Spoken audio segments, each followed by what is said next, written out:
So in my career, I've created a lot of HTML-based emails. And unlike modern web development, the world of HTML emails brings us back to the web development days of yesteryear, where everything is laid out with tables and we have inline styles, and it's just generally very janky. So what I wanted to do was explore the idea of taking all of that jank and abstracting it behind ColdFusion custom tags. So creating a sort of DSL or domain-specific language for generating emails using ColdFusion custom tags. So to explore this, I have just a test email here, and you can see I have a title, I have some content, some strong here. I have an image grid, I have a call to action, a horizontal rule, various levels of titles, some lists, a little call out situation. I have some block quotes. So all of this, I want to put this into an email, a footer, so on and so forth. But I want to do it in a way that hides to some degree all of the nitty gritty jank that goes into actually making this look good in various emails. So let's take a look at the markup that I'm using to generate this email. So we jump over into my editor here. Here's a ColdFusion markup page. And what you can see is that I'm importing a number of ColdFusion custom tag libraries, and I'm giving them prefixes so that I can make the module consumption here a little bit easier to use. And I have this concept of a core set of custom tags. These are the ones that every email would use. They're responsible for wiring together the underlying mechanics of the email. I have an HTML set of custom tags, and these are the ones that represent native HTML elements. Here you can see like H1, anchor tag, P, but of course under the hood they're doing some more to make the styles look and behave the same, or as close to the same as possible across email clients. Then I have things like my standard set of custom tags, and these would be for a standard layout within a given application. So these would not be generic like core in HTML. They would be very specific to an application itself. And then we have this image grid, which is just a set of custom tags around a very specific type of widget that might be reusable across a few of the different emails. So you can see here I have an email that wraps everything. All emails would require this. I can pass in a subject and a teaser, so this would be the inbox teaser. And now you can see I have my standard layout, and now I just go into the content. I have my H1. You can see that I can pass in some extra properties here like margin, so this would be the top margin and the bottom margin. For anchor tags, obviously we have an href, but then I can pass in something like decoration false, which is, if we jump back here, this is why this does not have an underline, whereas the links down here do have underlines. And then we have our paragraphs. You can see I have emphasis, strong, so on and so forth. Here's my image grid. Now, the image grid is for this right here. Now, what you can see is that in this view, it's laid out as a 2x2 grid, but there's nothing here in the markup that says anything about a 2x2 grid. It just says here's an image grid list, and here are 4 images to put in that grid. Now, here's the fun part. It's a 2x2 grid here, but imagine that this gets rendered on a mobile email client with a small screen. Well, watch what happens. As we shrink the screen, this progressively enhances, so to speak, into a vertical layout. Now, if you were going to build something like this on the web, no problem. It's probably some sort of CSS grid or CSS flexbox and a media query that just changes the way it gets laid out. Well, in email clients, we don't have access to fun things like CSS flexbox and CSS grid. In some clients, we don't even have access to things like CSS media queries. So if we look at what this list is doing under the hood, and let me grab it, what we can see is that we actually have a horizontal table and a vertical table. We'll jump down here. So here's the horizontal layout, and this is the one that's going to display by default in all of the browsers. And then below it, we have a vertical layout, and you can see this actually gets displayed none by default.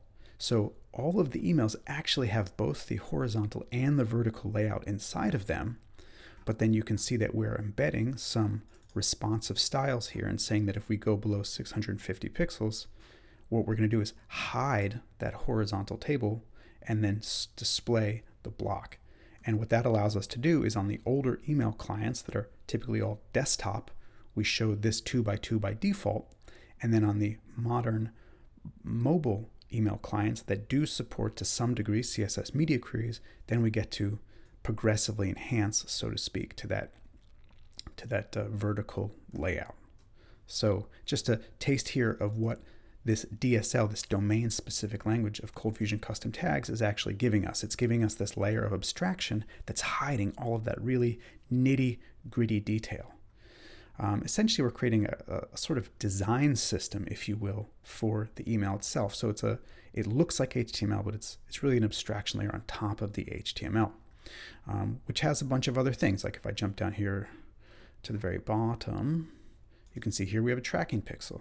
Now, politics aside, you may or may not think tracking pixels are the worst thing in the world, but a lot of emails have to have tracking pixels to interact with the application functionality. So we can wrap that up inside of an abstraction. We give it a source, and then the abstraction takes care of what that actually looks like under the hood. Now, if we come over here and we look at the source of this page, pump this up. Here you can see we have some responsive CSS being injected into the top. And what you can see is all of the HTML here floats to the left. Now, the fact that it floats to the left is actually very important because email clients can wrap, hard wrap sometimes, lines of HTML based on a given width. So what we want to do is try to float the font family to be the very first property in our styles so that the email client doesn't accidentally wrap, say, for example, in the middle of a quoted font family, which can actually end up breaking the way your email gets rendered. So how do things like this work? Let's take a quick look. So let's look at the H1. So if we open up the H1, what you can see is that it's a ColdFusion custom tag that has a start mode and an end mode.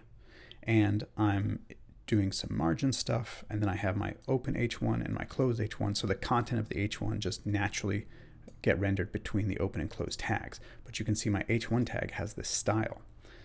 The style is coming out of this core styles ColdFusion custom tag where I'm giving it a set of properties. And you can see that some of the properties are getting pulled out of the base email tag, such as the title font and the title font weight, so I don't have to duplicate those all over the place. But let's take a look now at how styles works. So if we open up styles, what you can see is that in the end, so there's no start tag, there's just an end tag here. At the end tag, we grab the generated content of the page. So that would be all of this content right here. It becomes the generated content that gets passed into that ColdFusion custom tag. I'm going to grab that generated content, I'm going to serialize it, and then I'm going to store it back into the caller scope using the given variable. And that is this here. So we're essentially serializing this and then storing it back into caller.style, which allows us to access it here. Now, what does the serialized properties do? Well, we can it strips out all of the leading white space. It normalizes all of the new line characters. It splits it into an array, and then it sorts the array. So again, remember I said I want to create an inline style where the font family is the first thing in that list so that we try to avoid wrapping in the middle of a series of font family names. And then I also do things like try to sort the MSO line height rule to the top as well, but after the font family, of course. And that's so that we can deal with things like the fact that Outlook sometimes doesn't play nicely with line heights. And even with this in place, I have trouble with the line heights in Outlook. And then we just strip out as much white space as we can, we trim it, and again, we store it back into the calling context where we can then inject it into styles. Now, if we look at the source code, what we'll see though is that it's actually a little bit more complicated than that, because what you'll see is that all of my style attributes are actually on their own line, or they're starting on their own line. So every tag here, every tag that has style, where's some styles? You can see here, again, just every style starts on its own. Now, that's happening higher up in the email construction. And if we jump over into, say, so in our example here, you can see that the very first tag here is the email tag. And if we look at the email tag is responsible for defining things like the global colors and the fonts. But anyway, it constructs the high-level HTML, but at the very, very, very bottom, what we can see is that it takes the email content, which includes the generated content of all of its children, strips out all the leading white space, normalizes the new lines, and then what you can see here is it grabs every style attribute and it actually adds a line break before that style attribute. And that is, again, so that we can do our best to make sure that when the email client hard wraps, say like 72 characters or 80 characters, it's not wrapping in the middle of a font family, which again will break or could potentially break the rendering of the HTML. Now we take all of this, and we can run it through Litmus. Litmus allows us to test dozens and dozens of email clients and gives us screenshots of what that looks like. So if I take this source code and I come over and I paste it here into the Litmus development environment, it will run and it will give me all of these renderings across different email clients. So you can see here's my Apple Mail 12 in dark mode. Unfortunately, dark mode, it doesn't work for this particular email, but you can see how this looks. Let's see, we can look at IBM Notes 10. Looks pretty good. They're all going to be a little bit broken in their own ways. So for example, if we look at Outlook 2019, which is the most broken typically, you can see that the line heights are a little tight. You can see here that our call to action doesn't have rounded corners. You can see that our marks here don't have the yellow highlighting. So if I jump to one of the other ones, right, you can see that here these marks have yellow. But if I go back to Outlook, you can see Outlook is broken there. But it's still a generally good experience in Outlook 2019, so we probably won't spend a lot of time trying to figure out why that's not working well. Now, in the browser, in the desktop browsers, you see we have the 2x2 grid, but then we jump over into something like the Gmail app on Android, very narrow screen, and you can see here that we were able to progressively enhance, so to speak, to that vertical layout, and everything looks pretty good. We could probably have adjusted some of these font sizes with some of our responsive CSS style blocks, but again, for the most part, it's a pretty solid looking email, even in AOL mail, right? I mean, does AOL mail even exist? I don't know, but again, pretty decent actually under the hood. And all of this is being generated, again, with this series of ColdFusion custom tags that are providing this abstraction that hide the underlying nitty-gritty of it. Because again, look how simple this is. P tags, EMs, strongs, but then if we look back at the source code, right, and we look at our P tags, for example, where we have this MSO line height rule, we have font sizes, we have line heights, we have margins. Before and after every element, we have this other margin thing. So anyway, just all of that nitty-gritty being hidden away, being abstracted, bringing some joy back to the HTML emails that we have to create inside of our transactional email applications. So this is still a work in progress, but I'm really kind of actually excited about where this is going. This feels really nice to me. This feels like the ColdFusion code that I'm used to writing, whereas currently I have to generate HTML emails and handlebar templates, which is like, ugh, gross, and node modules for inlining CSS, and I have my CSS all over the place. One of the things that I really like about this, if we look at, let's look at the P tag, for example. One thing that I really like about this is that I have my P tag here, and then I have my inline styles here. Actually, let's look at let's look maybe at our standard layout. Where is that? Is this one with responsive? Yeah, so here's the standard layout tag. So the standard layout tag, it basically has the table for wrapping the content. So here's my top border, and then here's my left margin and right margin, and that's this pink border at the top, and then that's the space here between this left border and the right border, and then the content.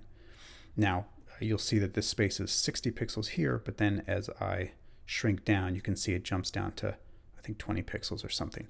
Now this is all happening, again, abstracted inside this layout, and what we can see is that we have our styles right next to it, our inline styles right next to it, but then we also have our responsive styles right next to the markup as well. So I don't have to worry about having this in some sort of separate template and then having to match that to this particular table. And what's actually really nice about that is that I can make these more dynamic. So example, my table class doesn't have to be a hard-coded name. My table class here is based on a unique ID generated during the rendering of this template, which means that I can then take that table class variable and use it right in my CSS and inside my HTML.